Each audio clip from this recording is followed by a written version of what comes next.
hoy el portavoz de Isaac Albert, de Esquerra Republicana, ha dicho que Sánchez mantendrá la legislatura si cumple con los acuerdos acordados con Cataluña, por ejemplo, la financiación singular. ¿Cree usted que está chantajeando a Sánchez? ¿Cree usted que se reunirá pronto, por ejemplo, también con Junts per Catalunya? Y por otro lado, respecto a la reunión que mantuvo ayer con varios, telemática que mantuvo ayer con varios líderes europeos, a la que no fue invitado y en la que solo le comentaron las cuestiones acordadas en las anteriores reuniones entre Europa, Zelensky y Trump, ¿cree usted que somos totalmente irrelevantes? ¿Por qué cree que lo somos?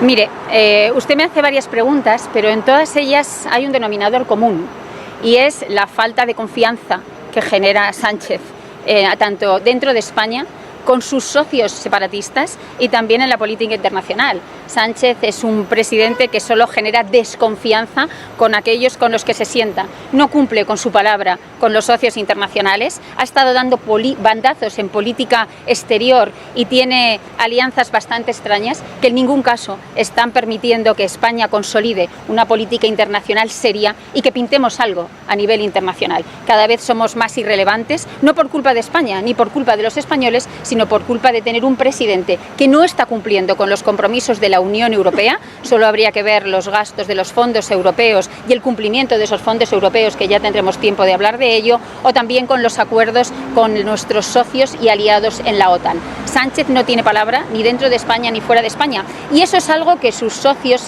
separatistas saben bien.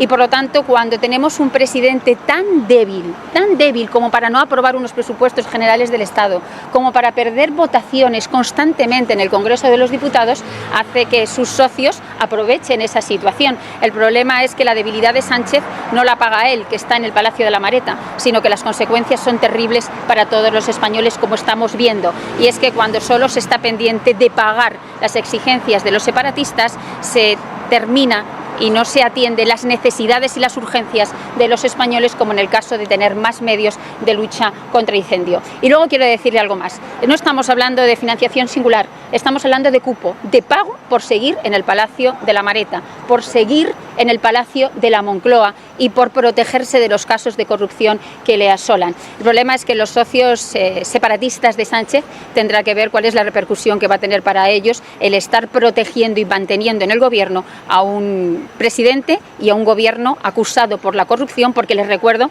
que ya hay más imputados miembros del gobierno que ministros se sientan en la mesa de Consejo de Ministros, que, como sabrán todos, es la más numerosa de la historia de la democracia. Muchas gracias por ver el vídeo. No te olvides de suscribirte, darle me gusta y activar la campanita. Nos vemos en el siguiente.